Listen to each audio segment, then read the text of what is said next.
प्रवाकाचा महासंग्राम या बाबतीत एक महाचर्चा होणार आहे। आपल्या बरोबर आहेत प्रभाग क्रमांक 7 चे उमेदवार, त्यात काही विद्यमान नगरसेवक आहेत, त्यांची ओळख करून घेऊयात। प्रथमतः आपण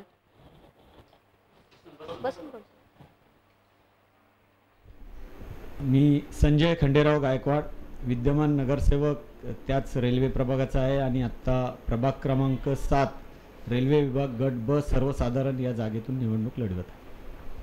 सर आपण मी दयानंद अशोक रोकडे, भारी बहुजन महासंघ प्रकाश आंबेडकर गट या गटातून सर्वसाधारण पुरुष म्हणून ब गटातून निवडणूक लढवत आहे, प्रभाग क्रमांक 7। रुपाली भरत गुप्ते, मी भारी बहुजन महासंघ। मॅडम जरा माईक जवळ म्हणजे तुमचा आवाज जनतेपर्यंत पोहोचेल।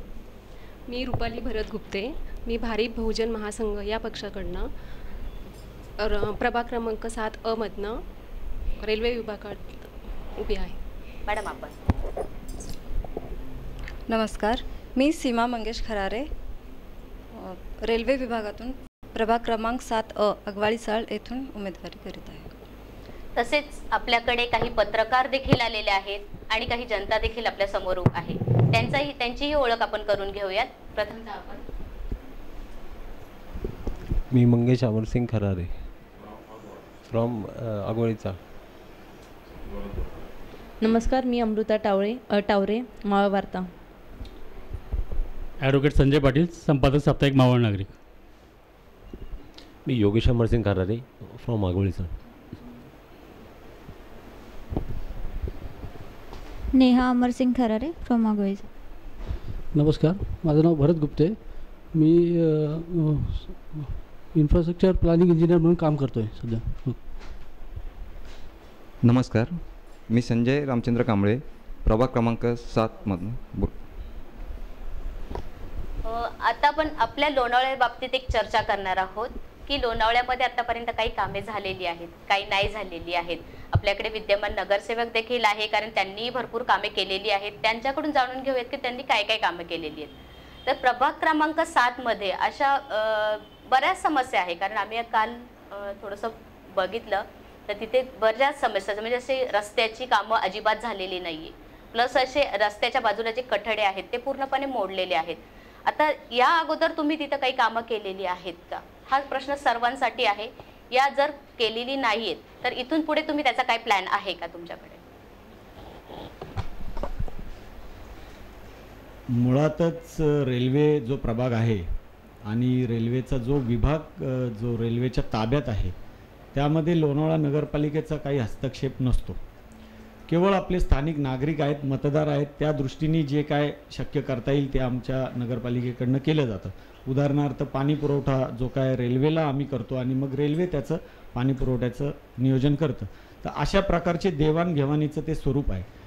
त्यातूनही रस्त्याचा प्रश्न म्हणाल तर आपण जर फिरलाच असाल प्रभागात तर आपल्याला निश्चितपणे जाणवलं असेल की आता तरी रस्ते झालेले आहेत। त्याचं कारणच मुळात असं आहे की रेल्वेचे रस्ते करायचे म्हणजे रेल्वेकडेच पाठपुरावा केला पाहिजे, आणि मग तो मी मागच्या 5 वर्षात मी जेव्हा सदस्य असताना रेल्वेला पाठपुरावा केलेला आहे। माझ्याकडे त्याबाबतची कागदपत्रे आहेत, मला त्या कागदपत्राच्या आधारे बोलण्याची सवय, मला असं व्यक्त बोलता येत नाही आणि मी बिलकुल म्हणजे मला सहज असं कुठलेही आश्वासन नाही देत आहेत। मी काम केल्याबद्दल सांगतोय की रस्त्यांची ज्यावेळी मी मागणी केली होती त्यावेळी रेल्वेच्या अधिकाऱ्यांनी मला सांगितलं की पॅचवर्क जर केलं तर तुमचे पूर्ण रस्ते होणार नाही, एक काळ तुम्ही पॅचवर्कचा असाच थोडा सहन करा।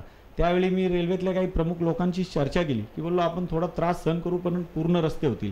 आणि मग आता आपण पाहत असाल तर काही रस्ते झालेले देखील आहेत। स्वराज्यनगरकडे जाणारा रस्ता झालेला आहे, रेल्वे ग्राउंडकडचा ब्लॉकचा रस्ता झालेला आहे आणि अनेक रस्त्याची आता कामं सुरू देखील आहे। परंतु रेल्वेचा विषयच वेगळा असतो, त्यांचे ठेकेदार त्यांचं वेगळे असतात, त्यांचं काम त्या पद्धतीचं असतं आणि त्यामुळे ते काम आपण नियोजन त्याबाबत काही करू शकत नाही।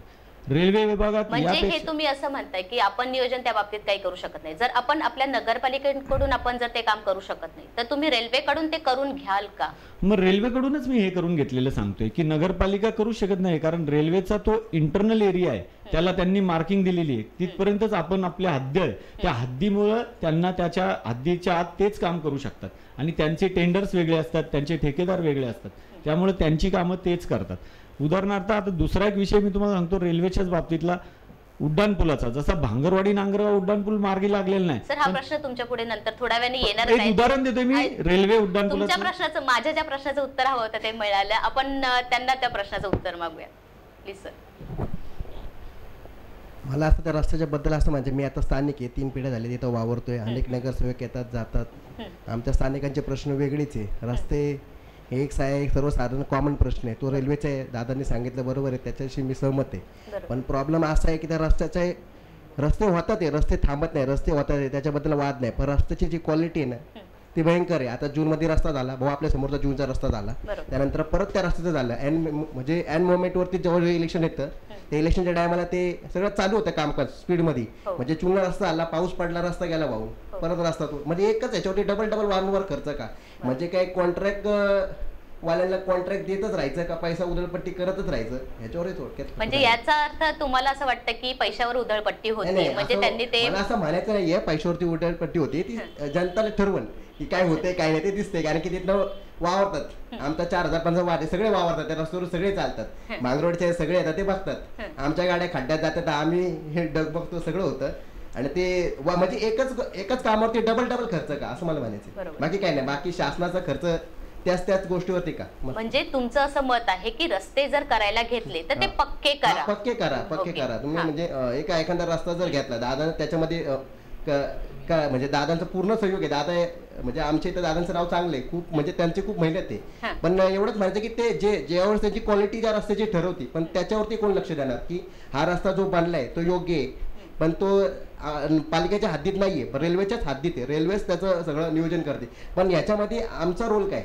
म्हणजे आम्ही कसं काय? बरं, असं इथून पुढे समजा तुम्ही नगरसेवक झालात, ओके, माझं पुढे तुम्हाला शुभेच्छा आहेत, पण तुम्ही नगरसेवक झालात, मग तुम्ही हे करणार का? पक्के रस्ते करणार का? पक्के रस्ते की जे आतापर्यंत जे म्हणताय तुम्ही की टेम्पररी रस्ते बनवले गेलेले, तर तुम्ही ते पुढे काम करणार का? तसं नाही, टेम्पररी रस्ते आता कसं होतं, स्थानिक असल्यामुळे आणि तो रेल्वेचा भाग असल्यामुळे तर आम्ही म्हणजे जवळ राहतो तिथं. म्हणजे एक पॉईंट असं होतं की एक राहतो आणि माझ्या मागचा घरचा रस्ता, म्हणजे माझ्या समोरचा मी झाडू मारतोय माझ्या अंगणात, पण मला बरोबर माझं पूर्ण अंगण झाडले की नाही हे केअर नाही घेणार. तसं माझ्या मागचा पुढचा रस्ता तयार होता नाही, म्हणजे तो उभा राहणार की बाबा माझा रस्ता सुदृढ झाला की नाही. इथून पुढचा किती दिवसांनी कधी येईन कधी नाही सांगते ना. रेल्वेला आहे, कोण भांडणार त्यांच्याबरोबर? त्याच्यावरती थोडंसं लक्ष देईन स्थानिक उभं राहून. म्हणजे मॅडम, आपण रस्ते बनवले जातात पण ते जेव्हा पूर्ण मोडकळीस येतात किंवा पूर्णपणे खराब होतात, कोणाला तरी त्रास होतो त्याच्यात, तेव्हा ते विषयात घेतले जातात किंवा त्याचा विचार केला जातो. माईक थोडं जवळ घ्या. मला असं वाटतं जेव्हा रस्ते थोडे खराब झालेले असतात आणि आता आपण बघतो आपल्या मुली किंवा कॉलेजच्या मुली, स्त्रिया ह्या जास्त गाडी चालवतात आणि त्याच्यावरतीच प्रवास करतात. रेल्वे स्टेशन जवळ आहे त्याच्यामुळे मुली आपल्या गाडीवर वगैरे जात असतात. लेडीजही आता त्याचाच उपयोग करतात. त्यामुळे ह्याचा सगळ्यात जास्त त्रास मुलींना किंवा लेडीजला होतो, कारण त्या एवढ्या परफेक्ट नसतात. आणि बाईक ज्याप्रमाणे तसल्या रस्त्यांवर व्यवस्थित चालते, पण ह्या आपल्या ज्या आता छोट्या गाड्या आहेत त्या गाडीला माईक जरा जवळ पकडा म्हणजे तुमचा आवाज जनतेपर्यंत. त्या गाडीला खूप प्रॉब्लेम होतो. तर माझा असा विचार आहे की जेव्हा थोडेसे खराब होतात किंवा खड्डे पडतात तर ते थोडे तरी लवकर रिपेअर केले जावेत, जेणेकरून तुमचं असं मत आहे की जे खड्डे पडलेले आहेत ते खड्डे फक्त बुजवायचे. खड्डे बुजवायचे नाहीत, पण जेव्हा ते बनवला जातो तेव्हा तरी तुम्ही व्यवस्थित करा ना तो. जेव्हा रस्ता केला जातो तेव्हा कसलं मटेरियल वापरतात किंवा त्याची क्वालिटी काय आहे हे तरी आपण चेक केलं पाहिजे. ओके, म्हणजे रेल्वे करतीये पण तिथल्या नगरसेवकांनी हे तरी निदान जाऊन चेक केलं पाहिजे किंवा बघितलं पाहिजे. तेवढा तर आपल्याला हक्क असू शकतो असं मला तरी वाटतं. मॅडम, आपण मी त्यांची सहमत आहे. मलाही असंच वाटतं, कारण रस्ते खूपच खराब आहेत. खूप त्रास होतो येता जाता, कारण मी जाते बाजारात वगैरे तर बघते तेव्हा, आणि मी सारखी म्हणत असते की रस्ते कधी बनणार इकडचे, कधी व्यवस्थित होणार. मग मलाही असं वाटतं की मी करेन काहीतरी रस्त्यासाठी. मॅडम, याच प्रश्नाशी मला विद्यमान नगरसेवकांशी एक प्रश्न करायचा आहे की इलेक्शन ज्यावेळी लागलं, चालू आहे की इलेक्शन या वेळी आहे, तेव्हापासून सगळ्या आपल्या पूर्ण लोणावळ्यामध्ये रस्ते बनवायला सुरुवात केली. त्याच्या अगोदर असं का घडलं नाही? कारण खूप खड्डे झाले, बऱ्याच लोकांना तो त्रास झालाय. हे जनतेतून आम्हाला ज्यावेळी रिप्लाय येतोय की अरे हा अचानक इलेक्शन लागल्याच्या नंतर तुम्ही ते रस्ते बनवायला घेतलात. आता कंडिशन बघाल तर रस्ते सगळीकडे छान आहेत. म्हणजे मी स्वतः गाडी चालवते त्याच्यामुळे मला माहिती पडलेलं आहे. तर असं का? त्याचं मला काही उत्तर मिळेल का? लोणावळा शहरातील रस्त्यांच्या बाबत आपण बोललात, तर लोणावळा शहरातील रस्ते हे फार पूर्वी मंजूर झालेले होते. त्याचं टेंडर जे होतं ते मंजूर झालेलं होतं, त्याची वर्क ऑर्डर झालेली होती. आणि लोणावळा शहराच्या पावसाळ्याचं जे प्रमाण असतं त्याला जर आपण पाहिलं तर 15 जून हा टार्गेट दिलेला आहे शासनाने. 15 जून नंतर लोणावळ्यात रस्त्याची कामं केली जाऊ नयेत असा नियम आहे. 15 जून नंतर पावसाळा बऱ्याच प्रमाणात सुरू झालेला असतो आणि मग त्या रस्त्याचं नुकसान होऊ नये किंवा ते मटेरियल वाया जाऊ नये आणि शासनाचं आर्थिक नुकसान होऊ नये म्हणून 15 जून नंतर कुठलंही काम करायचं नाही असं नियम आहे. त्यामुळं 15 जूनला ती कामं थांबवण्यात आली आणि तीच कामं, तेच टेंडर जे मंजूर झालेलं होतं ते पुढं 15 ऑक्टोबर परत एक रेशो आहे की त्यानंतर परत सुरू करता येतं. त्यामुळे ती 15 ऑक्टोबर नंतर झालेली आता सुरुवात आहे कामाची. त्यामुळे त्यामध्ये निवडणुकीचा काही संबंध नाही आहे. ते दरवर्षीच्या रुटीन कामाचा तो भाग आहे. त्यामुळं आत्ता निवडणूक आली म्हणून ते रस्ते होतात ते असं काही नाही आहे. ते दरवर्षीचा भाग आहे. 15 जून आणि 15 ऑक्टोबर हा शासनाचा रेशो आहे पावसाळ्याच्या काळात कामं होऊ नये असं. त्यामुळे आता फक्त यावर्षी निवडणूक आहे म्हणून ते जाणवते की रस्ते होतात ते पण निवडणुकीच्या तोंडावर. उलट यापूर्वी असं होत होतं की पावसाळ्याच्या अगदी तोंडावर म्हणजे मे महिन्यात आणि जून महिन्यात कामं पूर्ण व्हायची. आम्ही ते थांबवलं. कुठंतरी ती यंत्रणा बदलायला पाहिजे की ऑक्टोबर, नोव्हेंबर, डिसेंबरमध्ये जर रस्ते झाले तर जानेवारी ते एप्रिलपर्यंतचे जे ऊन असतं त्यामध्ये ते रस्ते सेट होतील आणि खड्डे कमी पडतील. अशा प्रकारचं ते नियोजन आहे म्हणून आत्ता ते रस्ते होत आहेत. कदाचित जनतेला जास्त या गोष्टींचा त्रास झालेला आहे. त्यामुळे त्या जनतेकडून आम्हाला असा रिप्लाय मिळालेला होता की आता इलेक्शन लागलेले आहेत त्याच्यामुळे ह्या रस्त्यांची काहीतरी तयारी चालू आहे असं. त्यामुळे मी ह्या विद्यमान नगरसेवकांना प्रश्न विचारला होता. तसंच आपलं आरोग्य देखील जास्त महत्त्वाचं आहे. तर रेल्वे विभागामध्ये सगळी गटारे उघड्यावरती आहेत, तर त्याच्या बाबतीत तुम्हाला काही पुढे प्लॅन करणार आहात की आत्ता त्याची काही कामेच झालेली नाहीत? कारण खूपच वाईट परिस्थिती आहे तिथे. सर पहिला आपण सांगा. पुन्हा रेल्वे भागातला प्रश्न आला की मला परत तेच सांगावं लागणार की रेल्वेच्या ज्या एरिया आहे, ज्यांचा जो विभाग आहे, त्यांची जी हद्द आहे त्या हद्दीमध्ये आपण काहीही नियोजन करू शकत नाही. यांनी सांगितल्याप्रमाणे बरोबर आहे की नगरसेवकांनी लक्ष द्यायला पाहिजे, ते आपण करू शकतो. आणि लक्ष देण्यापलीकडे आपण काय करू शकत नाही. सूचना महत्त्वाचा एक पॉइंट आहे की आपण लक्ष दिलं तर रेल्वे विभाग सुद्धा आपल्याला मदत करू शकतो जर तुम्ही या गोष्टीची मागणी केली तर.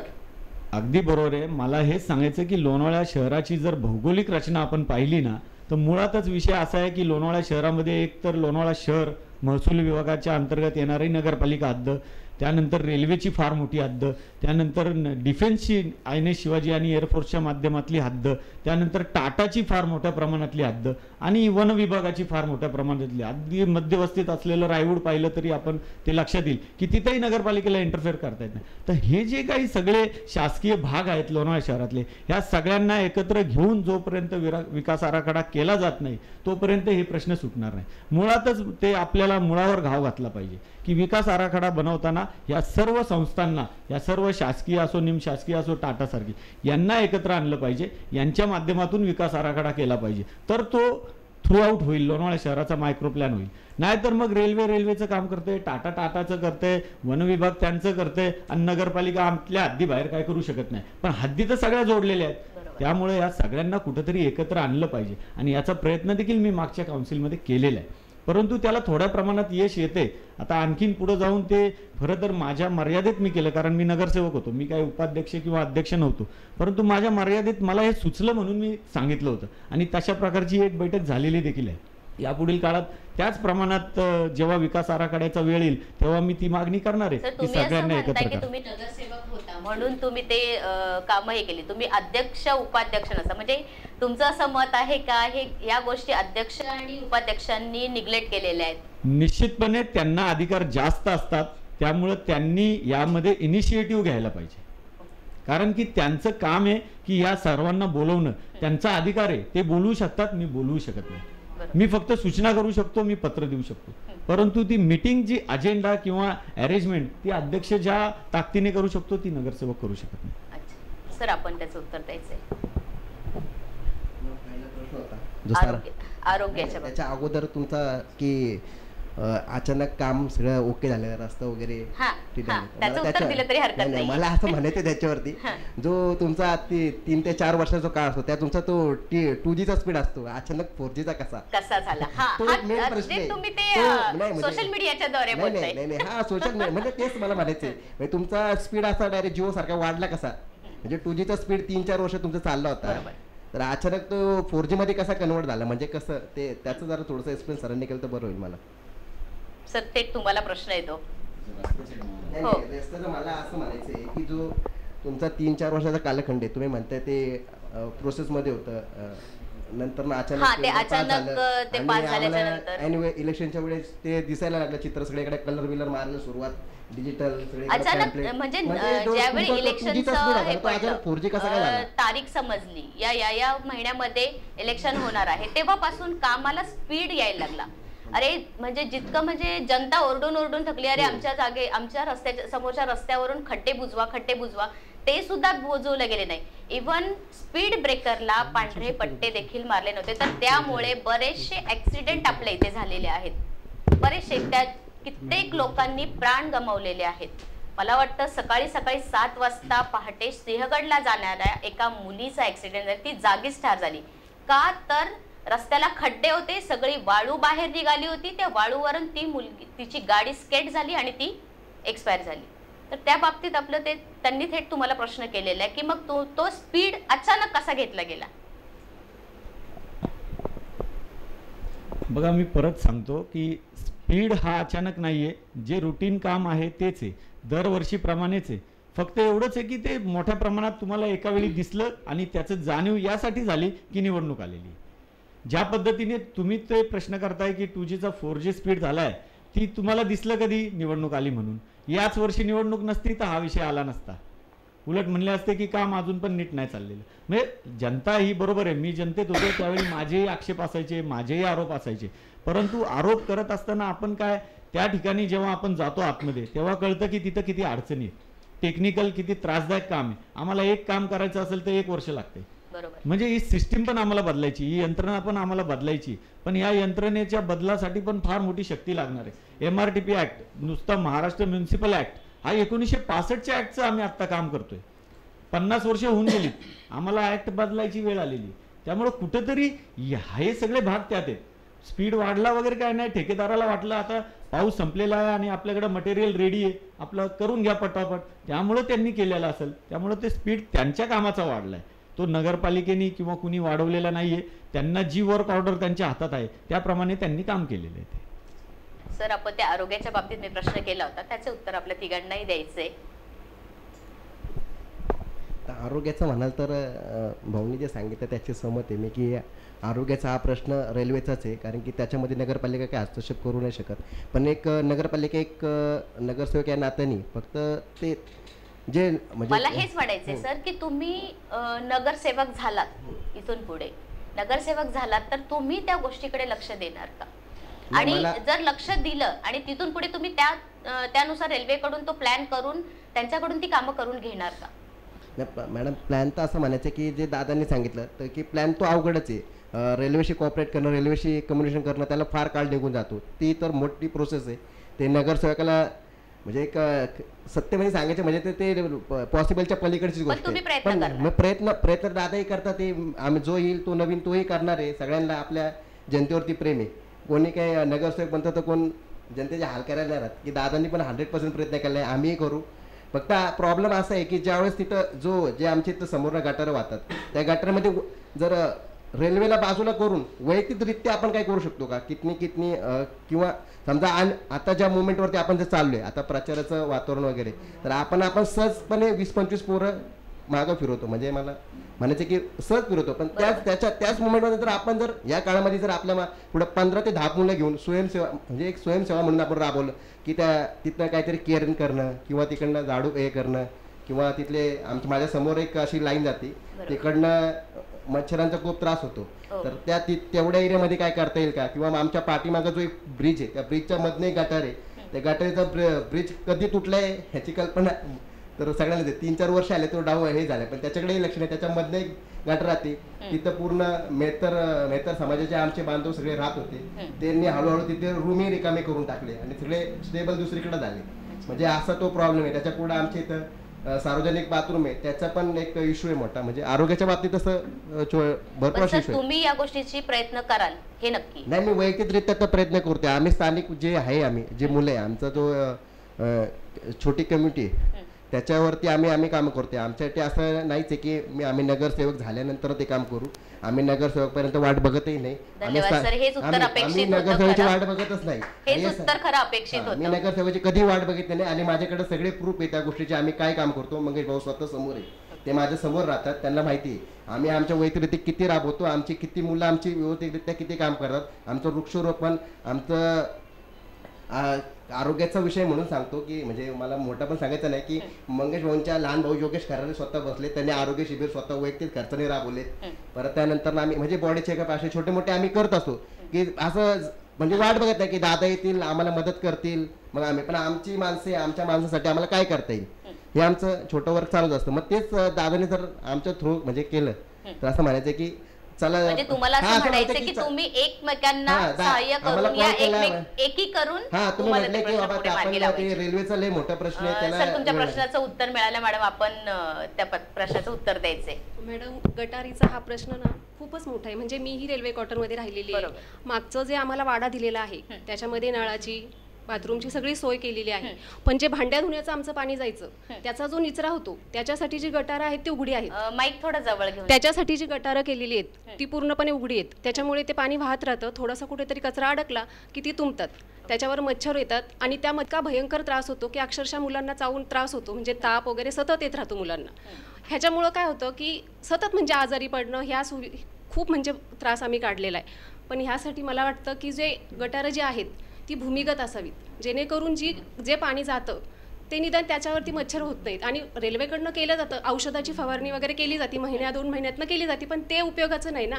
तेवढ्यापुरतं मच्छर मेले जातात किंवा मारले जातात, पण परत ते उत्पत्ती होतच राहते आणि सगळ्यांना त्रास होतच राहतो. म्हणजे जर समजा तुम्ही नगरसेवक झाला तर तिथून पुढे तुम्ही अंतर्गत गटारे करण्याची त्यांच्याकडून अशी अंतर्गत गटारं व्हावीत यासाठी निदान प्रस्ताव तरी मी रेल्वेकडे जाऊन देऊ शकते किंवा ते करून घेण्यासाठी त्यांच्या मागे लागण्याचा तरी प्रयत्न मी नक्कीच करेन. कारण त्याचा त्रास मी खूप काढलेला आहे आणि मी बघते म्हणजे आमच्या विभागामध्ये सगळ्यांनाच व्हायचं. आज माझं मुलं आजारी पडलं, उद्या तिचं, पण म्हणजे ते चालूच राहतं. तर ह्या गोष्टीचा भयंकर त्रास सगळ्यांनाच काढावा लागतो.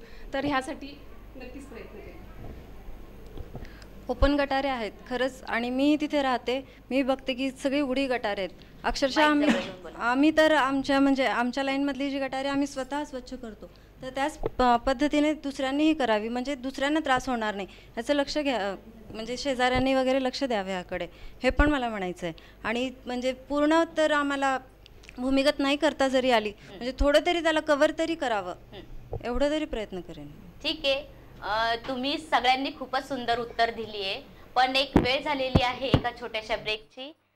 ही चर्चा आपण अशीच पुढे चालू ठेवूयात, त्यासाठी एक छोटासा ब्रेक घेऊयात.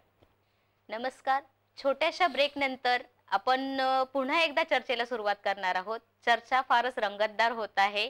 आपण लोणावळ्याच्या बाबतीत त्यांना काही प्रश्न करणार आहोत आणि याच्या अगोदर आपण वॉर्ड क्रमांक 7चे प्रश्न त्यांना विचारले होते. आता इथून पुढे आपण त्यांना लोणावळ्यातील समस्या विचारूयात. त्याआधी आपल्याकडे काही कारणास्तव थोड्याशा लेट झालेल्या एक उमेदवार आलेले आहेत, त्यांची आपण ओळख करून घेऊयात. मॅडम, आपलं नाव सांगा, आपला प्रभाग सांगा. क्रमांक 7 मधून उमेदवार आहे मी. आपल्याकडे काही पत्रकार आलेले आहेत आणि काही जनता आपल्या समोर बसलेली आहे, तर त्यांच्याकडून आपण त्यांचे काही समस्या, काही प्रश्न त्यांच्याकडे आहेत, तर त्यांना आपण विचारूयात की काही तुमचे प्रश्न असतील तर तुम्ही त्यांना विचारू शकता. माझा प्रश्न विद्यमान नगरसेवकांनाच आहे. 100 वर्षापेक्षा जास्त आपण नगरपालिकेला झाली आता, तरी पण गटार, पाणी, रस्ते याच्यावरच आपलं चाललेलं आहे सगळं काही अजून. त्यासाठी आणि रेल्वे क्वार्टरमध्ये तुम्ही म्हणता रेल्वे आमच्या हाती येत नाही, नगरपालिकेच्या हाती येत नाही, मग तिथं शाळा वगैरेचे काही प्रश्न, आरक्षण वगैरे करून काही शाळेची सोय करता येईल का तिकडे त्या विभागात? काय करता येईल, काय करता येण्यासारखं काय आहे तिकडे म्हणजे नागरिकांसाठी, त्यांचे जीवन सुसह्य होईल यासाठी?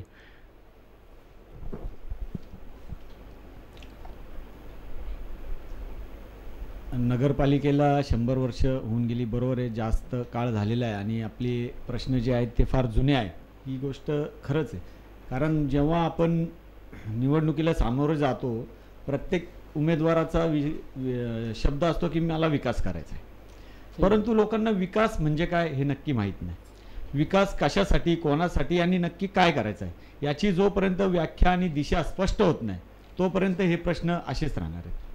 विकास हे 2 प्रकारचे मला तरी वाटतात. एक तर पर्यटनाच्या शहराच्या दृष्टिकोनातून मोठ्या प्रकारचा विकास संपूर्ण लोणावळा संदर्भात, हां, आणि दुसरा म्हणजे स्थानिक आमचे जे नागरिक आहेत, जे आमचे मतदार आहेत, जे आमचे रहिवासी आहेत, त्यांच्या अडचणी दूर होणं हा खरा विकास, तो महत्त्वाचा आणि तो विकास मला अपेक्षित आहे. परंतु प्रत्येकाच्या आपण बघा भूमिकेमध्ये विकास म्हणलं की रोपवे येतो, बोटिंग येतं, माझ्या विकासात ते येत नाही. संपूर्ण लोणावळ्याचा विषय झाला तर त्याच्यासाठी ते एकत्र यायला पाहिजे, सगळे नगरसेवक नाही यायला पाहिजे, जरूर यायला पाहिजे, परंतु लोणावळेकर नागरिकांसाठी यायला पाहिजे. माझं म्हणणं आहे की जे लोणावळेकर नागरिकांचा एकदा विकास झाला ना, सगळा नागरिकांच्या अडचणी दूर झाल्या ना, मग तुम्ही मोठ्या विकासाला नक्की हात घाला ना. माझं काय म्हणणं नाही. माझे याच्यावरून मागच्या काउन्सिलमध्ये अनेक वाद झालेले आहेत. मी अनेक वेळा कोर्टात गेलेलो, अनेक वेळा मला केसेसला सामोरं जावं लागलं. मी जिंकलोय केस. भाजी मार्केट सारखी केस आपल्या सर्वांना माहीत पण असेल की ते खाजगी तत्वावर देऊन टाकलं होतं. मी त्याला विरोध करून मी ते केस जिंकलो आणि मी ते वाचवले. 100 कोटीचा प्रोजेक्ट आहे, लोणावळा नगरपालिकेने स्वतः करावा आणि ते 100 कोटी जनतेच्या कामाला आणावेत. हाच तर माझं म्हणणं आहे की जनतेचे जे प्रश्न आहेत ते आधी सोडवले पाहिजे. दुसरा आपला प्रश्न होता की तेच जुने प्रश्न असल्यामुळे, आणि नंतर रेल्वे विभागातल्या शाळेचा. तर रेल्वे विभागात मुळात नगरपालिकेला आरक्षण टाकता येत नाही, कारण ती रेल्वेची हद्द असल्यामुळं त्या ठिकाणी जे काय करायचं ते रेल्वे. दुसरी गोष्ट, रेल्वेतील आपण आता गटारं आणि रस्त्यांची चर्चा करतोय, परंतु एकीकडं सत्य वास्तव ते तर आपल्याला कुठेतरी चर्चेत आणलं पाहिजे. एकीकडं रेल्वेचा वेगळा प्रयोजन आहे, एकीकडं रेल्वेला संपूर्ण आपला हद्द मोकळी करायची आहे. जसे जसे रिटायरमेंट होत चाललेली आहे तशी तसे तिथले रहिवासी कमी होत चाललेत आणि कधीतरी जाऊन त्यांना ती जागा मोकळी करून तिथं एक वेगळं त्यांचं प्रयोजन आहे. त्यामध्ये कदाचित ते म्युझियम जे बहुचर्चित विश्व संग्रहालय जे रेल्वेचं आहे ते देखील आपल्याकडे येऊ शकतं. त्यामुळे आपण तिथल्या गटार आणि रस्त्यांवर चर्चा करण्यात फार काही अर्थ नाही असं मला तरी वाटतं. त्यामुळं त्या ठिकाणी आरक्षण आपल्याला टाकता येत नाही. एक अजून एक प्रश्न तुमच्यासाठी, एक स्मशानभूमीसाठी तर काय करता येईल तिथं? स्मशानभूमीसाठी रेल्वे विभागासाठी तुमच्या वार्डसाठी, हो प्रभागासाठी. हे बघा, मुळातच रेल्वे विभागात स्मशानभूमी नाहीये, तिकडचीच लोक आपल्या एवढ्या लांबून एवढ्या लांबून इथपर्यंत येतात, बरोबर ना? तर त्यासाठी प्रयत्न करता प्रयत्न करू शकता का? एक तुम्ही असं म्हणता की रेल्वेचं आणि नगरपालिकेचं काही कनेक्शन नाहीये, बरोबर ना? तर त्याच्यामध्ये पण कोशिश करणं हे नगरसेवकांचं काम आहे. तर त्या बाबतीत तुम्ही काय कराल का? ह्या प्रश्नाचं उत्तर तुम्ही सगळ्यांनी दिलं तरी. माझं म्हणणं आहे की रेल्वे आणि नगरपालिकेचं कनेक्शन नाही असं मी म्हणालेलो नाहीये. कनेक्शन तर नॅचरली आहे, कारण शहराच्या हद्दीत कनेक्शन असं म्हणून मोकळं होणार नाही. कनेक्शन नाही असा माझा शब्द कधीही नाहीये. परत जबाबदारी टाळता येणार नाही, जबाबदारी आपल्याला जबाबदारी टाळता येणार नाही. रेल्वे गेलं पाहिजे, नगरपालिकेला संबंधित काही करता येत नाही असं तुमचं म्हणजे तुमचं मत आहे. ते आहे ना, ते मत नाहीये, ते वास्तव आहे, ते सत्य आहे. त्याच्याबद्दल काय ते सत्य आहे, वास्तव आहे. म्हणजे की नगरपालिका आणि रेल्वे हे 2 वेगवेगळे भाग झाले, बरोबर? पण त्यातल्या त्यात तुम्ही काय त्या स्मशानभूमीसाठी तुम्ही काय करू शकता? स्मशानभूमी हा जो विषय आहे, खरं तर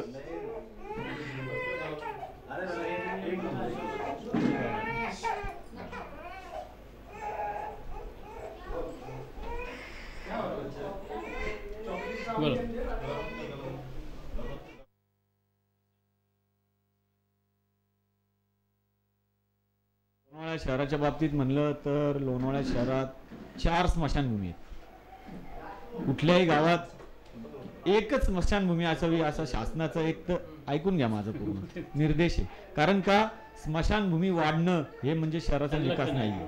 आपल्याला स्मशानभूमी ठिकठिकाणी करायच्या नाहीये. रहिवासी भागात तर मुळात स्मशानभूमी असू नये. तुम्ही पुरातन काळापासून पाहिलं तर गावाच्या वेशी बाहेर एका बाजूला स्मशानभूमी एकच असायची. आता ठीक आहे, शहरं वाढली, वस्त्या वाढल्या, रहिवासी वाढले, नागरिक वाढले, त्यामुळं निश्चितपणे ते स्मशानभूमी वाढली पाहिजे. परंतु त्याचं ठिकठिकाणी असं रूपांतर होता कामा नये. आम्हाला आजही पांगोळी आणि नांगरगावसाठी स्मशानभूमीचा प्रश्न भेडसावतोय. नांगरगावमध्ये स्मशानभूमी पाहिजे त्यांची मागणी आहे, आणि पांगोळीतही पाहिजे त्यांची मागणी आहे. आणि आम्ही त्यांना सांगतोय की शासनाचे आदेश आहेत की नवीन स्मशानभूमी करू नका. दुसरी गोष्ट, तुम्हाला ज्या काय आधुनिक सुविधा पाहिजेत त्या तुम्ही घ्या, आहे त्या स्मशानभूमींमध्ये त्या तुम्ही घ्या. वाहनांचा वापर करा, अत्याधुनिक इलेक्ट्रॉनिक किंवा गॅस दाहिनींचा वापर करा. अशा प्रकारचे शासनाचे निर्देश येत आहेत. एकीकडं पर्यावरणाच्या दृष्टिकोनातून बाकी सगळा विचार केला तर आता रेल्वे विभागात जर स्मशानभूमी करायची तर पुन्हा एकदा तो लोणावळा नगरपालिकेचा अधिकारच नाही. मुळातच त्यांना जागा तिथं मोकळी करायची वेगळं काहीतरी प्रयोजन आहे. त्यामुळे ते रहिवासी इतरत्र जात आहेत. आजही आपण पाहिले तर माझ्या प्रभागातले 4000 मतदारांपैकी सुमारे 1000 मतदार हे प्रभागात राहतच नाही. मुळात ते विविध कारणास्तव बाहेर राहायला गेलेले आणि टप्प्याटप्प्याने ते तसे सगळेच बाहेर जाणार आहेत. त्यामुळे स्मशानभूमी रेल्वे विभागात करण्याचं प्रयोजन आता ते तितकं योग्य नाही. कारण त्याला जवळ म्हणजे तुम्हाला असं वाटतं की हा आवश्यकता नाहीच आहे आणि होणारही नाही. आवश्यकता नाही. लोणावळा नगरपालिकेला तो मांडता येणार नाही विषय, आणि रेल्वेकडे कुणी मांडला तर त्याला स्पष्ट कारण मिळेल. म्हणून मी म्हणतोय रेल्वेकडे हा जर विषय मांडला आपण, आतापर्यंत मांडला गेलाय का तो? नाही मांडला गेला, कारण त्यांची मुळातच त्यांचे नियोजन ठरलेले. म्युझियम जे जगविख्यात म्युझियम ते होणार आहे, ते जर तिथं होणार असेल तर आपण त्यामध्ये कुठलाही खो घालणं मला योग्य वाटत नाही. कारण की मुळातच आपले रहिवासी जवळची कुठलीही स्मशानभूमी वापरू शकतात. तुंगारली आहे, लोणावळा आहे, अशा सर्व ठिकाणी पर्याय. आणि आज पारंपरिक रेल्वे विभागात जेव्हा बहुसंख्य लोक राहत होती ते वापरत होते, तर आता उलट कमी होत चाललेल्या लोकसंख्येसाठी हा विषय तितका योग्य होणार नाही, तितकं खर्चिक ते काम करणार. ठीक आहे सर, तुमचं मला उत्तर कळालं. आता तुम्ही लोक सांगा की या गोष्टी तुम्ही हा विषय रेल्वेकडे मांडाल की नाही? मुळात जे दादाने सांगितलं त्या विषयाशी मी सहमत आहे की मुळात स्मशानभूमी वाढवणं, हा काय स्मशानभूमी वाढवणं किंवा ते हद्दीच्या बाहेर असणं, ते त्या सगळ्या गोष्टींची मी सहमत आहे. पहिला त्यांचा प्रश्न तुम्ही विकासापासून सुरुवात केली. विकास असं मला म्हणायचं आहे की ठीक आहे, तुमच्याकडे शाळेची नाही मान्यता किंवा तुम्ही शाळेत इम्प्रूव्ह तिथं रेल्वे हद्दीत करू नाही शकत, पण आमच्या रेल्वे हद्दीमध्ये अशी बी मुलं आहेत ती खूप एज्युकेटेड आहे, खूप शिकलेली, पण आज पण चौकात धिगाणी पडलेली. त्यासाठी दादांनी काय केले ते मला पहिलं उत्तर पाहिजे. सगळ्यात महत्त्वाचं म्हणजे सर हा प्रश्न तुम्हाला सगळ्यांनाच येणार आहे, फक्त मला स्मशानभूमीच्या बाबतीत तुम्ही आपण नाही, पहिला प्रश्न तुमचा तो होता ना, स्मशानभूमीचा दुसरा प्रश्न होता, म्हणून मी तुमचं उत्तर मिळालं मला. म्हणजे त्यांचं प्रयोजन आहे आणि थोडं जवळ घेऊन बोला. रेल्वेचं प्रयोजन आहे की घरं तोडून त्यांना काही बनवायचं असेल, पण त्यातनं जर त्यांनी बनवली तर म्हणजे चांगलंच आहे. जर झाली होऊ शकली तर चांगलं आहे. म्हणजे फार त्रास होतो पावसात वगैरे, मग नेणं अशक्य होतं. आणि प्रत्येकाकडे गाड्या असतात, सुविधा असतात, गरीब लोकही राहतात, त्यांना शक्य होत नाही. म्हणजे त्यावेळेस होतीच म्हणजे तारांबळ होतीच पावसा पाण्याचं न्यायचं आणायचं. तर ते जर झाली तर चांगलंच आहे, पण ठीक आहे म्हणजे शक्य झालं तर केली तर चांगलंच आहे. मॅडम आपण? मी संजय गायकवाड यांच्या मताशी सहमत आहे. आपल्या लोणावळ्याला एक पर्यटन स्थळ असं म्हणतात, बरोबर आहे? हा प्रश्न चौघांसाठी आहे. आपल्या लोणावळ्याला पर्यटन स्थळ बोललं जाते, हे खरं आहे की खोटं? हे आपण तुम्ही त्याला अजून मान्यताच मिळाली नाही, पर्यटन स्थळाचा दर्जा मिळाला नाहीये, त्यासाठी प्रयत्न काय करणार असा प्रश्न होऊ शकतो. नाही, खरं आहे की खोटं? आणि रुपये डोरेताई आपण आमदार असताना तेव्हापासून चालू पर्यटन स्थळाचा दर्जा द्यायचा 25 वर्ष व्हायला दिला आता, अजूनही पर्यटन स्थळाचा दर्जा मिळालेला नाही. त्याबद्दल काय प्रयत्न होणार पुढे? या तुम्ही काय पुढे प्रयत्न कराल का पर्यटन स्थळ आहे हे मान्यता मिळण्यासाठी? लोणावळा नगर परिषद खरं तर जे शहर आहे, लोणावळा शहर म्हणजे ते एका विचित्र अशा ठिकाणी म्हणजे असं लोकेटेड झालेलं आहे. लोणावळा शहराची जी नगरपालिकेची हद्द आहे त्या हद्दीवर आजूबाजूच्या ग्रामीण भागाचा देखील फार मोठा भार आहे. कारण की खरं तर ते त्या ग्रामीण भाग, त्या ग्रामपंचायती संपूर्णपणे लोणावळ्यावर अवलंबून आहे आणि त्याचा काहीही फायदा लोणावळा नगरपालिकेला किंवा लोणावळा शहराला होत नाही. केवळ ते वापर शहराचा पूर्ण त्यांच्यासाठी होतो. पण लोणावळा शहराच्या आजूबाजूलाच असणाऱ्या ह्या ग्रामपंचायतींकडं नैसर्गिक सौंदर्य पण आहे, त्यामुळं तो पर्यटनाच्या दृष्टिकोनातून विचार केला तर ते आवश्यक आहे. त्यामुळं मी सर्वात पहिलं कुरवंडे आणि कुणे ह्या 2 अगदी छोटी गावं आहेत आणि त्यांना गावातून बाहेर पडलं की लोणावळ्यात येण्याशिवाय पर्याय नाही. त्यामुळं ती 2 गावं लोणावळा हद्दीत घ्यावी असं मी पत्र दिलेलं आहे आणि तसा ठरावही झालेला आहे. हा एक भाग सांगितला.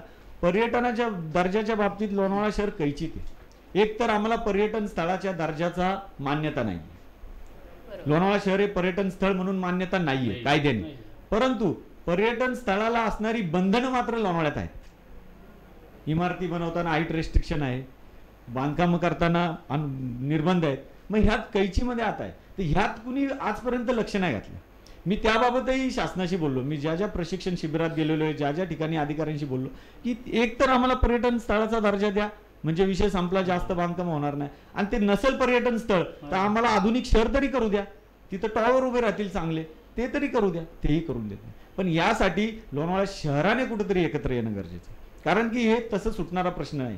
बरं, पर्यटन स्थळ जर नसेल करायचं लोणावळा शहर फक्त, तर आसपासचा जो परिसर आहे ना, आपलं भाग्य चांगलं आहे की हा मावळ तालुक्याचा एक अगदी पुणे जिल्ह्याचं एक प्रवेशद्वार आहे, कॉर्नर.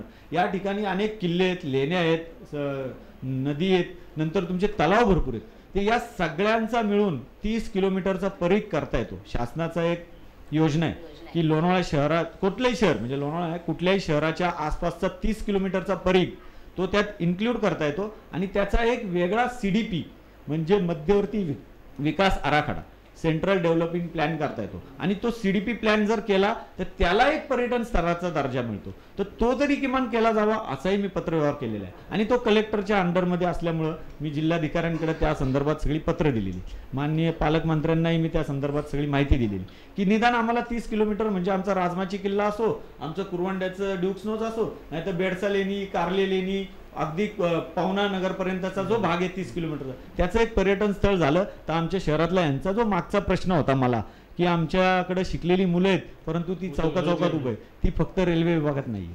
लोणावळा शहरात सर्वत्र शिकलेली मुलं आहेत आणि सर्वत्र परिस्थिती हीच आहे. तर तो जर पर्यटन स्थळाचा दर्जा जर मिळाला तर 30 किलोमीटरच्या परिघामध्ये कितीतरी मोठा उत्पन्नाचा रोजगार निर्माण. आणि मग असे कुठेतरी प्रश्न मार्गी मी लावण्याचा माझा प्रयत्न केलेला आहे. सर, रोजगार उत्पन्न कराल ह्याचं म्हणजे मला कळलं नाही की तरुण पिढीसाठी काय कराल.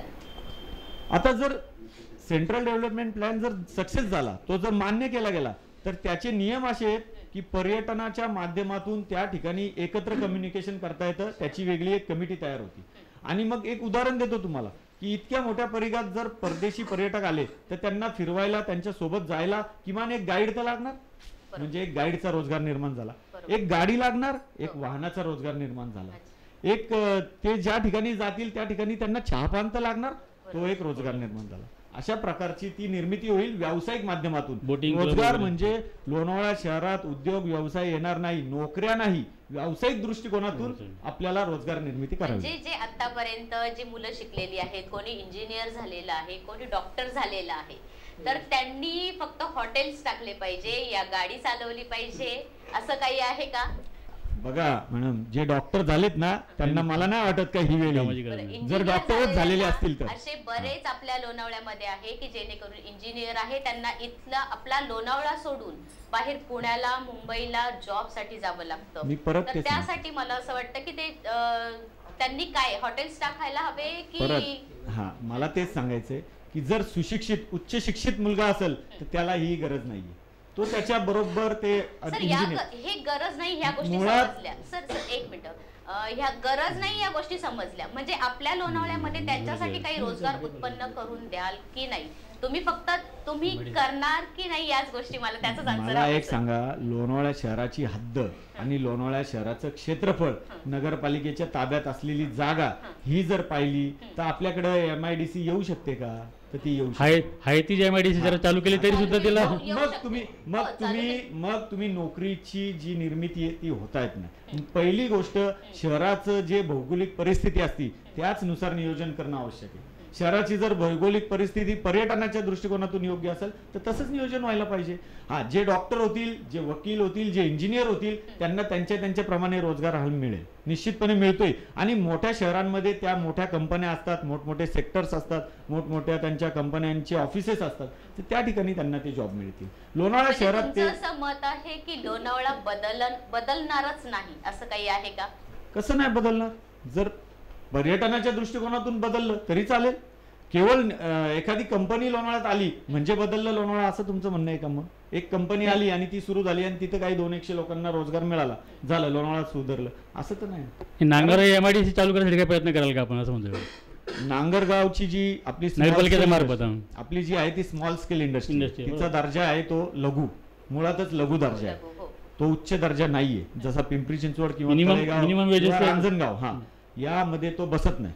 लघु दर्जा असल्यामुळं तिथं त्याच पद्धतीचं कामकाज मिनिमम वेजेस ऍक्ट खाली मिनिमम, आणि त्यामुळं त्या ठिकाणचे प्रोडक्शन हे त्या मोठ्या कंपन्यांवर अवलंबून आहेत.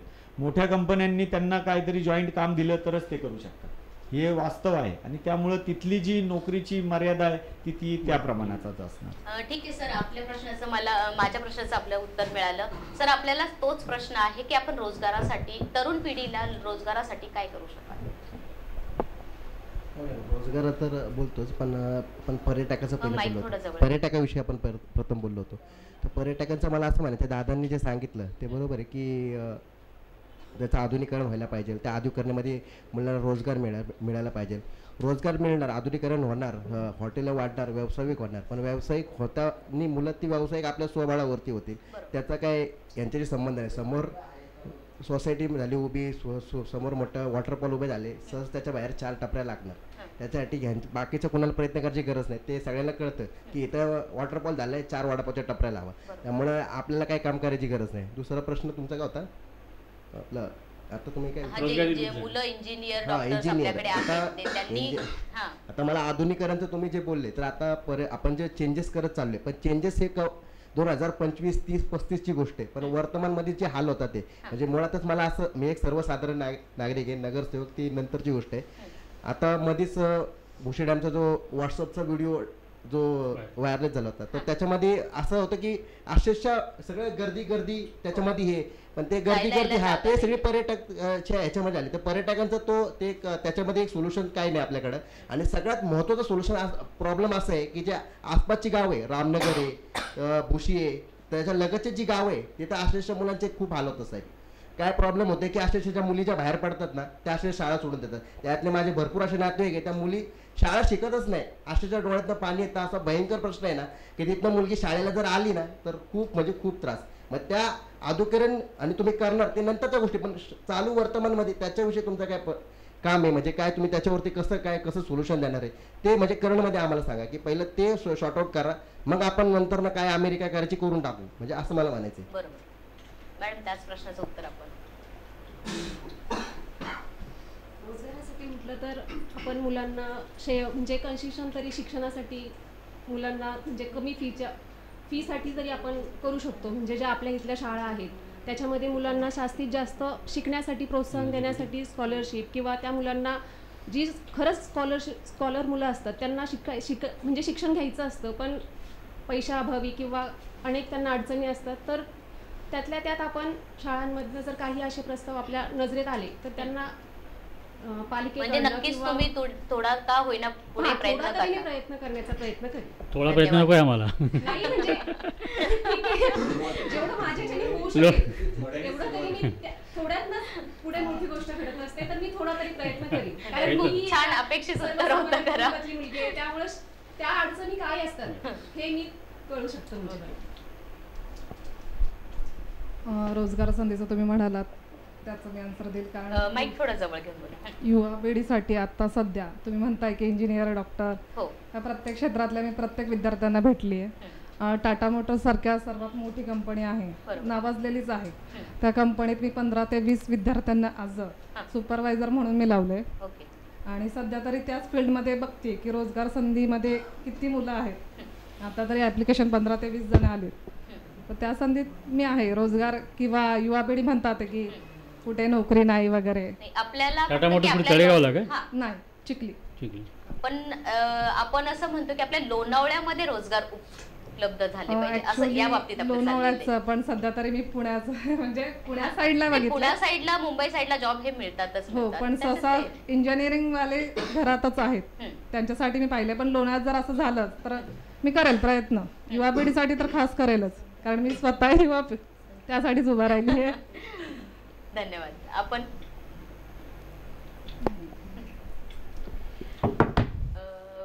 आपल्याकडे काही जनता पण आहेत, तर त्यांचे काही प्रश्न असतील तर त्यांचे प्रश्न आपण जाणून घेऊयात. कोणाला काही विचारायचं आहे का? सर पुढे या थोडे. मगाशी रोड कन्स्ट्रक्शन बद्दल बोलले, त्यात नगरसेवकाचा काय रोल असतो? ती क्वालिटी. बाकी आम्ही प्रायव्हेट सेक्टरमध्ये काम करतो. लोणावळा आंबेवली रोड बनवला तो 2005 मध्ये बनवून आज एक पण खड्डा नाही. पण लोणावळ्याच्या नगरपालिकेचा रोड जो बनतो तो उद्या खड्डा पडेल का 4 दिवसांनी पडेल त्याची पण गॅरंटी नाही. कारण मी स्वतः सिव्हिल इंजिनियर आहे. जी क्वालिटी पाहिजे आणि जो हस्तक्षेप पाहिजे नगरसेवकाचा तो असत नाही. त्यावेळेस नगरसेवक का थांबत नाही, तर त्याची जिम्मेदारी नाही का नगरसेवकाची काय, आणि तो कितपत करू शकतो. आणि दुसरा माझा प्रश्न होता की स्पीड ब्रेकरबद्दल. स्पीड ब्रेकर हा रेल्वे हद्दीत म्हणजे नगरपालिका हद्दीत बनवतात का, आणि बनवत असेल तर त्याचे कुठले रूल्स म्हणजे IRC कुठले नॉर्म्स फॉलो करतात, इंडियन रोड काँग्रेस फॉलो करतात का मोस्टचे रूल्स फॉलो करतात, हे मला अजून पण कळलं नाही आहे. कारण मी एवढे प्रोजेक्ट बघितले पण लोणावळ्यासारखी म्हणजे डेव्हलपमेंट होणार का नाही गॅरंटी नाही. कारण अजून तर मला तर पुढचं फ्युचर तर इथं दिसत नाही आहे सध्या की डेव्हलपमेंट कधी होईल. आणि मग ह्या न डेव्हलपमेंट होण्याच्या पाठीमागं कुणाचं हात आहे, का होत नाही, आणि त्यासाठी आपण काय प्रयत्न करू शकतो हे जर मला थोडी माहिती मिळाली पाहिजे. प्रश्न थेट विद्यमान नगरसेवक आपल्यासाठीच आहे, कारण त्या बाबतीतची सूचना आपणच देऊ शकता. लोणावळा डेव्हलपमेंटच होत नाही आणि फ्युचर नाही असं त्यांनी सामान्य आपल्या जे आलेले आहेत आपल्याकडं जे नागरिक त्यांनी सांगितलं. पण मला वाटतं की तसं नाही आहे. जसं भाऊंनी सांगितलं, एक उमेदवार आहेत माझ्या शेजारी, खरंच त्यांचं चांगलं मत आहे की तिथं जाणारा प्रत्येक व्यक्ती हा कशाच्या तरी विकासासाठी जात असतो. निश्चितपणे प्रत्येकाची विकासाची भावना असते, मी मागाशीही सांगितलं. फक्त तो विकास प्रत्यक्षात काय तो स्पष्ट होत नाही. डेव्हलपमेंट जर बघाल आपण, मला नाही वाटत की आपल्यापैकी किती लोक महाराष्ट्रातल्या इतर शहरात फिरलेत. इतर नगरपालिका, मी नगरपालिका शहरं म्हणतोय, पुणे मुंबई ह्या महानगरपालिका मेजर सिटीज आहेत, तिथं नाही म्हणत मी. नगरपालिका असलेल्या शहरांमध्ये आपण जर फिरलात 2-2 दिवस 3 दिवस 1 दिवस साधारण, तर तुम्हाला जाणवेल की या सगळ्यांपेक्षा लोणावळा कितीतरी बरं आहे. तेव्हा जाणवेल. कारण लोणावळा ह्या त्या मानाने बऱ्यापैकी काम करणारं शहर आहे. कारण मुंबई पुण्या अशा 2 महत्त्वाच्या शहरांच्या मध्ये ते शहर आहे, त्यामुळं त्याला मागासलेलं राहून चालणार नाही. त्यामुळं त्या ठिकाणी विकास होतोय, तो हळू होतोय, त्याचं कारण वेगळं आहे. दुसरा त्यांनी प्रश्न सांगितलं पहिला की तो रस्त्याचा, की ज्या पद्धतीचे रस्ते खाजगी ठिकाणी होतात आणि नगरपालिका. मला वाटतं मी बोलत असताना तुम्ही सर्वांनी ऐकलेलं असेल की आम्ही 1965च्या ॲक्टनुसार काम करतोय. मग तोच प्रश्न आला, तुम्ही ते ॲक्ट वाचा, तुम्हाला कळेल की त्यामध्ये आम्हाला काय निर्बंध दिलेले आहेत. परत आता कायदा बदलायची वेळ आली तर काय परिस्थिती होईल. म्हणजे हा भाग आहे ना, तुम्ही लक्षात घ्या. म्हणून मी म्हणतो की प्रत्यक्ष जेव्हा तुम्ही कामाला जाताल तेव्हा तुम्हाला अडचणी जाणवतील. नगरसेवक काही करत नाही हे बोलणं खूप सोपं आहे, पण प्रत्यक्ष त्याला तिथे काय अडचणी आहेत. कारण मी इतर नगरसेवकांची बाजू घेत नाही. तुमचं म्हणणं बरोबर आहे की लक्ष दिलं पाहिजे. त्यातल्या त्यात आपण चांगला रस्ता कसा होईल. मग आपल्याकडे एकच मार्ग होता की मार्च एप्रिल मे मध्ये रस्ते होऊन लगेच पाऊस पडून खराब होण्यापेक्षा आपण डिसेंबरमध्ये करू, किमान पुढचे 4 महिने तो सेट होईल. हा एक मार्ग मी त्यावर आणला. कारण मला माहिती आहे की आम्हाला जी मर्यादा दिलेली आहे ती या मर्यादेतच काम करायचं आहे. त्याचं इतकंच रेशो असलं पाहिजे. आणि खाजगी कंपनीला तसा रेशो नाहीये. त्यांना वाटेल त्या पद्धतीने चांगल्या पद्धतीने काम करण्याची संधी. आपलं थोडक्यात उत्तर आम्हाला मिळालं. सर तुम्हालाही जे थोडंफार काहीतरी अपेक्षित उत्तर होतं ते मिळालेलं आहे. मला वाटतं आपल्या इथे एक गरिबांसाठी एक मुबलक दवाखाना पाहिजे. म्हणजे आपल्याकडे सरकारी हॉस्पिटलचा प्रॉब्लेम आहे, तर त्या बाबतीत आपण ते पुढे सुरू करण्यात या तिथे डॉक्टर्स अवेलेबल करण्यात काही पुढे मदत करू शकाल का. बरं ठीक आहे, चालते. कोणी उत्तर द्या. मॅडम आपण. हॉस्पिटलचा प्रश्न होता हा. बरोबर आहे, लोणावळ्यात खूप आहेत शिकलेली मुलं वगैरे आहेत, इंजिनियर डॉक्टर, पण ते काय करतात आता हॉस्पिटल नसल्यामुळे त्यांना दुसऱ्या ठिकाणी जावं लागतं, जसं मुंबई पुणे ठिकाणी जावं लागतं. तर आपल्या इथे हॉस्पिटल असेल तर मग त्यांना बाहेर जाण्याची गरजच नसणार. प्रश्न होता मॅडम की आपल्या इकडे बरेच गरीब वगैरे आहेत, कोणाला हॉस्पिटल्स परवडत नाही.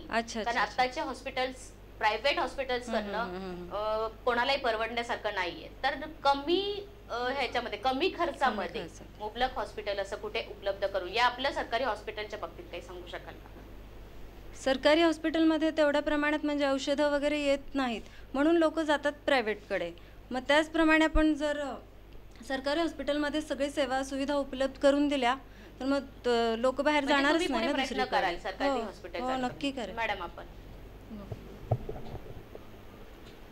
जे मी आपलं इथलं आपल्या नगरपालिकेचं जे हॉस्पिटल पाहिलं ते इतकं सुंदर आहे, म्हणजे इतके मोठे रूम्स आहेत, बाहेर एवढी आवडभव्य जागा आहे आणि आतमध्ये मी फिरून पाहिलं, पण इतकं म्हणजे एवढी मोठी जागा आणि एवढं असा एरिया कुठेही मिळत नाही. तर जर तो डेव्हलप केला, त्याच्यामध्ये डॉक्टर्स उपलब्ध करून दिले, अनेक ब्लडच्या ज्या टेस्ट होतात त्या चाचण्या, ज्या ब्लडच्या टेस्ट होतात, ज्या चाचण्या होतात, त्याची जर सुविधा तिथे उपलब्ध करून दिली तर खरंच त्याचा निश्चितच नागरिकांना उपयोग होईल. कारण ग्रामपंचायतीचे जे दवाखाने आहेत, मी कारलेचे आहे, तिथे जो दवाखाना आहे इतका सुंदर रीतीने तिथे म्हणजे सगळ्या नागरिकांना सुविधा आहेत की अक्षरशः तिथे डिलेव्हरीपासून तर सगळ्या ब्लड टेस्ट पासून तर सलाईन लावल्यापर्यंत पूर्ण सगळ्या सोयी आहेत. तर असा प्रश्न एक कुठेतरी निर्माण होतो की ग्रामपंचायतीमध्ये एवढ्या सगळ्या सुविधा आहेत, इथून आपल्याला तर आपल्या इथेही होऊ शकतो. इथून बाहेर निघायचं तर नक्कीच आपल्या पालिकेमध्ये हा प्रस्ताव मांडला पाहिजे सगळ्या नगरसेवकांनी, नगराध्यक्षांनी, आणि ह्या सगळ्यामधनं काहीतरी मार्ग काढून तिथे डॉक्टर्स उपलब्ध करून किंवा ते रूम्स वगैरे सगळे चांगले करून, म्हणजे आहे बिल्डिंग, इमारत चांगली आहे, फक्त त्याला मेंटेन करण्याची गरज आहे. म्हणजे हो, मी नक्कीच त्याच्यासाठी प्रयत्न करीन, कारण एवढा मोठा एरिया कुठेही मिळत नाही. त्यासाठी आपली पूर्ण जो पालिकेची टीम आहे त्या पाठीमागे ते सतत वर्षानुवर्ष कार्यरत आहे. तो एका मीटिंगमध्ये आम्ही बसलेलो होतो, त्या मीटिंगमध्ये आम्ही उपनगराध्यक्षकडनं ऐकलं होतं, तो ऑन प्रोसेसमध्ये आहे. तो प्रस्ताव मोठा आहे, पुढं म्हणजे त्याचं करंटमध्ये चालू आहे. असं नाही की त्यांनी काही का केलं नाही किंवा ते काम थांबले, ते प्रोसेसमध्ये, पण त्याच्यामध्ये अजून काय काय इम्प्लिमेंट करणारे काय इम्प्रूव्ह झाले, पण ते जनतेला काय माहिती नाही आहे. पण त्याच्याबद्दल आम्ही काही जास्त सांगू नाही शकत. माहिती करून देणार. ज्यावेळेस आम्ही जाऊ आतमध्ये, आम्ही प्रत्यक्षात सांगू जनतेला की इथपर्यंत आले, 50%, 60%, 70%, 80%. पण आता जे प्लॅन आहे चालू प्रोसेसमध्ये, पण त्याची कल्पना आम्हाला अजून काही नाही की काय प्रोसेसमध्ये आहे, की कितपर्यंत प्रोसेसमध्ये आहे. आता सगळ्यात मोठा प्रश्न असा आहे की आपला स्कॅनिंगचा प्रश्न आहे. स्कॅनिंगसाठी आपल्याला ऑन द वे कुठं पडलं तर 7,000 रुपये मोजावं लागतात किंवा अथर्वल तळेगावपर्यंत गाठवावं लागते. त्याच्यानंतर ना डायलिसिसचा आहे. डायलिसिसचा मोठा प्रश्न आहे. माझे दादा, त्यांच्या वडिलांना 300 डायलिसिस करावं लागले, त्या सगळ्या प्रायव्हेटमध्ये करावं लागल्या. त्या डायलिसिसमध्ये त्यांना किती त्रास झाला ते त्यांना माहिती. पण अशा ज्या गोष्टी आहे ना, ज्या एमर्जन्सीच्या गोष्टी. हॉस्पिटल, असं माझा तोच प्रश्न होता सर, की आपल्याकडे मुबलक हॉस्पिटल, कमी खर्चामध्ये हॉस्पिटल तुम्ही काही त्याची सोय करू शकाल का? या आपल्या सरकारी हॉस्पिटल व्यवस्थित पुढे चालू करण्याचा काही प्रयत्न कराल का? हेच मला छोटंसं. नाही मॅडम, प्रयत्न तर आम्ही नक्कीच करू. ठीक आहे, थँक्यू सर, तुमचं उत्तर कळालं. सर, आपण छोटंसं एक ज्या दवाखान्याबाबत सर्वांनी सांगितलं, आपला मुळातच आपला जो दवाखाना आहे तो नगरपालिकेचा पूर्वीपासून सुरू असलेला दवाखाना होता. ती इमारत त्यामुळे तशीच चांगली आहे. सुरुवातीला नगरपालिकेला दवाखाना चालविण्याची परवानगी होती, शासनाने त्यानंतर ती परवानगी काढून घेतली. आता नगरपालिकेच्या अखत्यारीत दवाखाना हा विषय राहिलेला नाही. दवाखाना नगरपालिकेने चालवू नये, तो शासनाचा जिल्हा उपरुग्णालय म्हणून चालवता येऊ शकतं, असा तो प्रस्ताव आहे. जसं शासन ठरवल त्याप्रमाणेच नगरपालिका काम करू शकते. आत्ता इमारत आहे पण त्या ठिकाणी डॉक्टर का नाही असा प्रश्न निश्चितपणे नागरिकांना पडू शकतो, परंतु परिस्थिती अशी आहे की कायद्याने ते करता येत नाही. त्यावर मग मार्ग काय, तर आम्ही जिल्हा उपरुग्णालय हा मार्ग काढला. जिल्हा उपरुग्णालय हे त्या ठिकाणी होऊ शकतं आणि त्यासाठी आम्ही प्रस्ताव दिला, कागदपत्र केली. जसं भाऊंना मला वाटतं त्यांनी चांगला त्या विषयाचा अभ्यास केलेला आहे, माहिती घेतलेली आणि ते प्रोसेसमध्ये निश्चितपणे आहे. परंतु ज्यावेळी शासन काहीतरी करत असतं त्यावेळी शासनाचे काहीतरी नियम असतात. त्यांना ती जागा हँडओव्हर करायची होती, त्यामध्ये काही आमच्याकडे मतभेद झाले की आपण जागा दिली तर मग काय, तर त्यावरही आमची चर्चा झाली की जागा जरी नगरपालिकेची असली काय आणि शासनाची असली काय, ओव्हरऑल शासनच आहे आणि ती आपण दवाखाना म्हणून देतोय. बरं, दवाखाना होणार आहे तो लोणावळ्यात होणार आहे, नागरिकांना फायदा मिळणार आहे तो लोणावळेकरांना मिळणार आहे. मग ती जागेचा 7/12 बघून तर मी दवाखान्यात जात नाही की 7/12 कोणाचा आहे त्यावर मी दवाखान्यात जाईल. तर मग अशा पद्धतीने आम्ही जेव्हा मागणी केली त्यावेळी ती सर्व सदस्यांनी त्यावर एकमताने तो ठराव केला आणि शासनाला त्याप्रमाणे प्रस्ताव पाठवला. परंतु हे नुकतं गेल्या वर्षातच झालेली गोष्ट आहे. आता शासनाला त्या प्रस्तावावर बराच काम असतं की शासकीय उपरुग्णालय जे करायचं आहे त्यावर ज्या ज्या त्यामध्ये सवलती आणायच्या असतात, ज्या ज्या पद्धतीने ते रुग्णालय उभं करायचं आहे त्याच्यावर आत्ता शासनाकडे ते प्रलंबित प्रकरण आहे.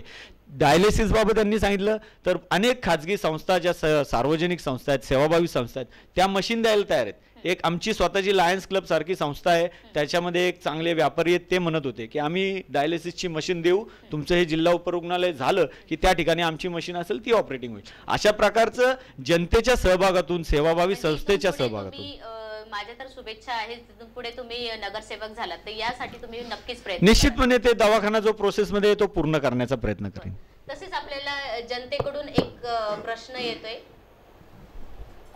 सर्वात प्रथम मी माझी ओळख करून देतो. पहिली एक ओळख करून दिली मी ॲक्च्युली लोणावळा शहर ह्युमन राईट्स सेक्रेटरी म्हणून काम पाहतो. आणि दुसरी गोष्ट म्हणजे असं की आज मी कोणत्याही गोष्टीला ना कुणाकडे करता, जरी मी एकीकडे काम करतो पण माझा छोटा स्केल आहे, म्हणजे मला पगार छोटा आहे, पण मी त्याच्यातून मला लोकांसाठी काय करता येईल हे मी पाहत असतो. पहिली गोष्ट म्हणजे मला सर्वांना एकच प्रश्न आहे. आता तुम्ही तर नगरसेवक आहात गायकवाड साहेब, आता हे तर माजी नगरसेवक, आता आपलं होणारे भावी नगरसेवक आहेत. सर्वांना एकच प्रश्न आहे.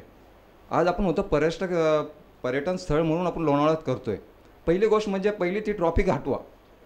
ट्रॉफिक आज एवढे आपले नगरसेवक निवडून आले आहेत. सर तुमचा प्रश्न समजला आम्हाला की ट्रॅफिक या गोष्टी बरोबर आहे ना. ट्रॉफिकमुळं काय होतंय, एखादा पेशंटला घेऊन जायचं का त्याचा मध्ये जीव जाणार. बरोबर, ही पहिली गोष्ट आहे.